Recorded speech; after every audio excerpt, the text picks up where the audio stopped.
Hi you guys, welcome back to my channel. It's Nita here from Next with Nita, and today I will be reviewing two different beauty sponges and comparing them to the original beauty blender.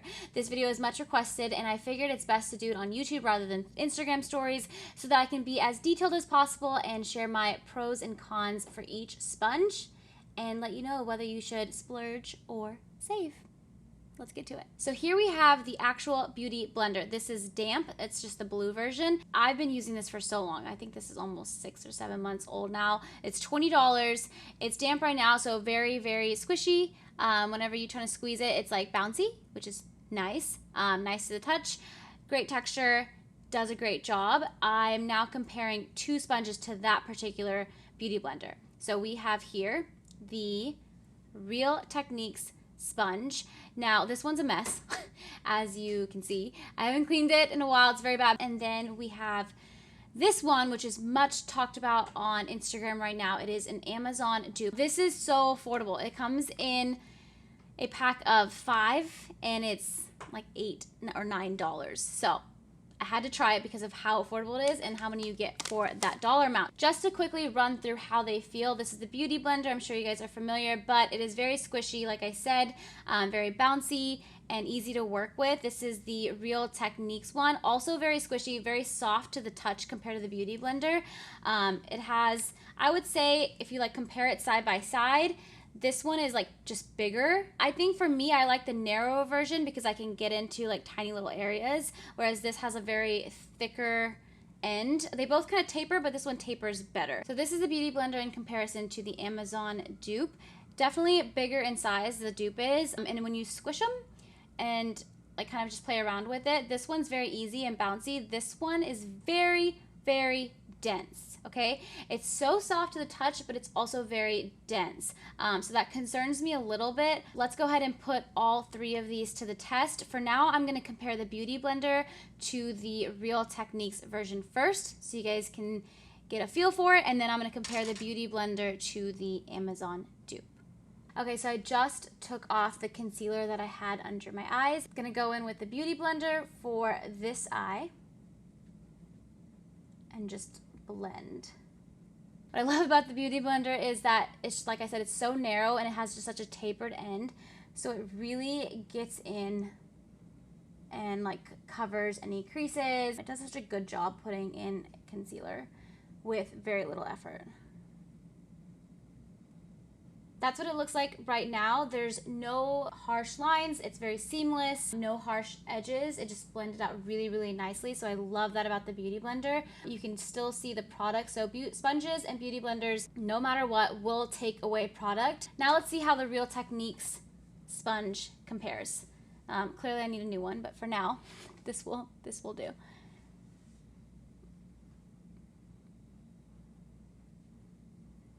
Just based on application, it's just as easy as the beauty blender. Blends out so nicely and seamlessly. It's a very flawless stitch. I actually almost like how this blends out more than the beauty blender. The only thing I don't like about it, can you kind of see right here, it's so hard to get all the way up in that corner, so it's kind of creasing. Do you see that little speckle right there? Yeah. So that speckle, it's just so hard to reach with a thick base like this. Even though it's tapered, it's just not narrow. So that's the only tough part, my only complaint with the Real Techniques sponge. So I'm actually, let's see if I can get it with this. It's just gonna require more pushing and more effort. Okay, so just real quickly, the Real Techniques, I like the way it applied. It's actually very comparable, if not better, in terms of application in the beauty blender. Only downside is just how thick it is. It's so hard getting into those creases. So I'm sure it'll be really good as a foundation sponge. And I say this as if I haven't tried it. Clearly I have.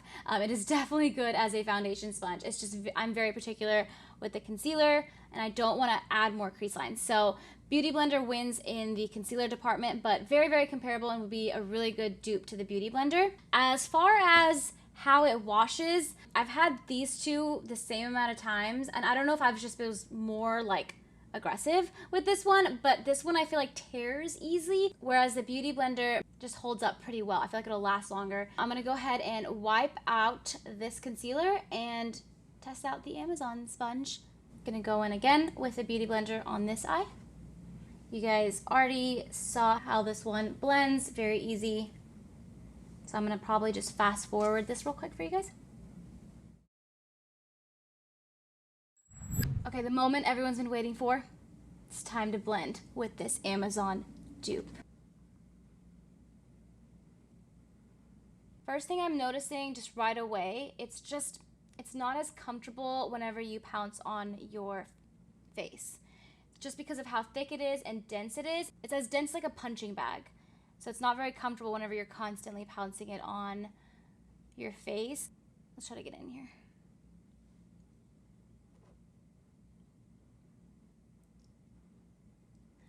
The overall application on it is relatively good. It's very concentrated in one certain location, whereas like the Beauty Blender kind of makes it less cakey and kind of blends it out. Like I'll show you, I'll actually put it on my hand and show you, but whenever you blend with a Beauty Blender, it takes the product and just kind of spreads on your face nice, leaving like a really nice coverage. Whereas this one, I don't know if you can tell on camera, but it's just very thick.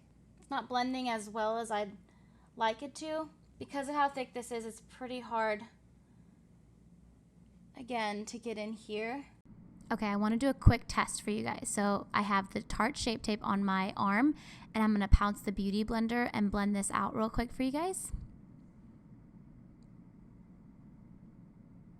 And now I'm going to take the Amazon dupe, and we're going to blend with this one.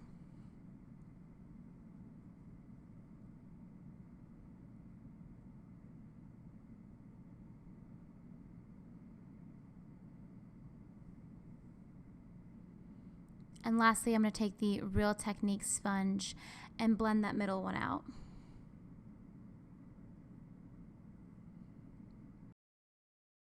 I'm going to go in with the Amazon dupe and blend just a little bit more because as you can see, it's very concentrated. You can still see that little crease, that circle cookie cutter crease, whereas the Real Techniques and the Beauty Blender is pretty blended, no harsh lines, but you see it right here.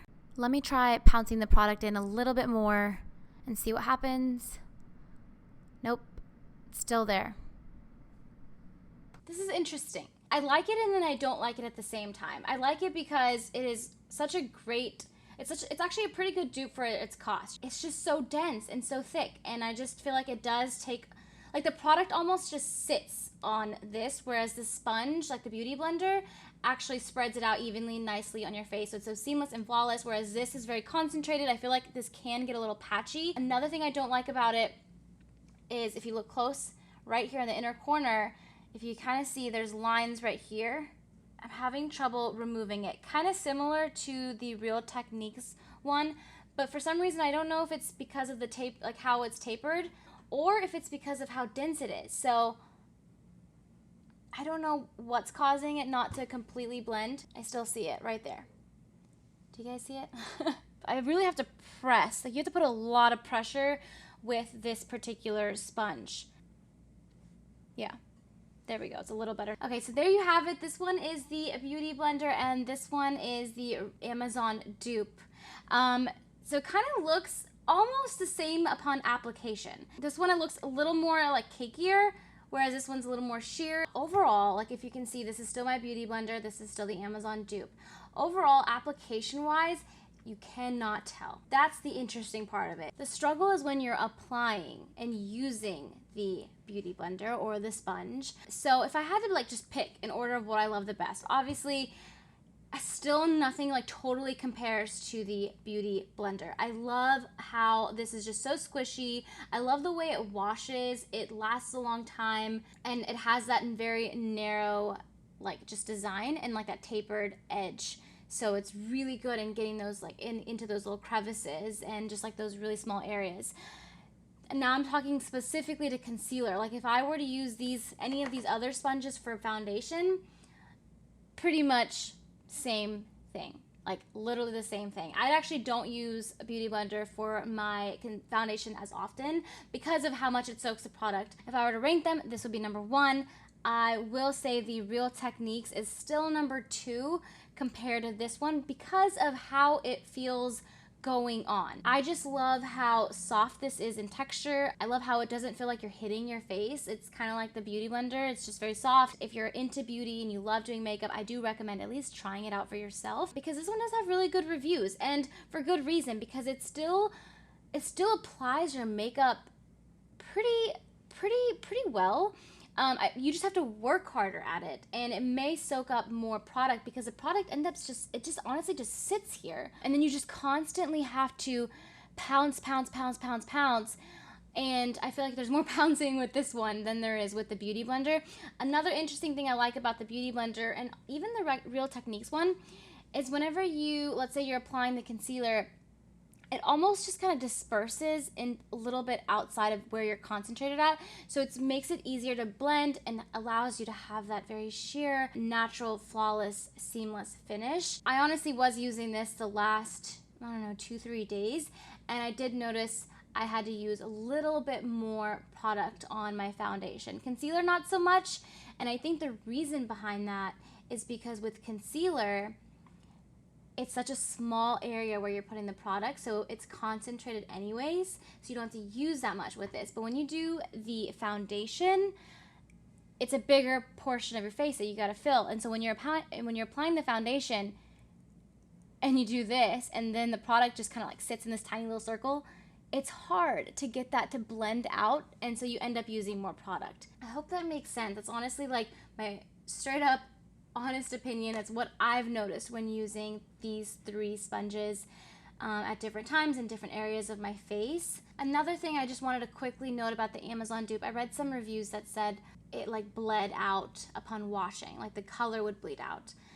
I have not washed this yet, so I don't know how well it washes. However, just upon application and even just wetting it when I was using it, I didn't see any of the color. There was no discoloration. There was no blue, pink, anything coming out of it. So I feel like maybe that was a bad batch for those that were saying that. This one is just so good for its price that my critical opinions about it probably don't matter to most. And honestly, even me, like, I'm actually pretty happy that I purchased these because I feel less terrible going through them so quickly, whereas the Beauty Blender, since it is $20, it's like, oh, I need to get the most use out of it. This for $9 for 5, I'm just like, okay, I'm done with this one, toss. You know what I mean? If you're wondering whether you should, it honestly depends, and it's such a lawyer answer that I just provided you. That was like one of the, when you're in law school and you're going through these cases, the answer is always, it depends, and I really just threw that at you guys. Personally, I would invest in 1 or 2 beauty blenders for sure, and use them when you want a very seamless, flawless, I guess, look, or you're going out and you're going to be taking photos and you're going to be up close and personal to a lot of people. I would for sure actually use the Beauty Blender then. However, on a day-to-day basis, and you don't got much going on, you just got, you know, you're going out to a park real quick, or you're running an errand, you want to put something on your face, or it's just a casual event that you're going to, then that's where the sponge, the Amazon dupe or the Real Techniques sponge would come in play. And you can kind of get the most use out of that there, and then use the Beauty Blender for special occasions. That's how I'm gonna probably go about having these sponges. But yeah, if you're able to get all 3 or just like 1 dupe and the Beauty Blender, then for sure do it. That way you have different uses for them. If not, just ask yourself what you want it. How often do you wear makeup? What you're using it for? If you only wear makeup for just special events, occasions, I would go with the Beauty Blender. It takes way less product. I mean, all sponges obviously eats your product, but it doesn't eat it as much. If you're still not okay with you spending the $20, then I'd go with the Real Techniques. For now, I think that kind of wraps up my pros and cons. I hope this video was helpful. I tried to share as much detail as possible and be as critical as possible because, you know, I don't know who's watching this video. You might be an up-and-coming makeup artist, or you might just be someone that's just starting out makeup, and I want to make sure I share all the information to help any person out there. So I hope you guys found that helpful. If you have any questions, be sure to let me know. But that's all I have. Thank you guys for tuning in, and we'll chat soon. Bye.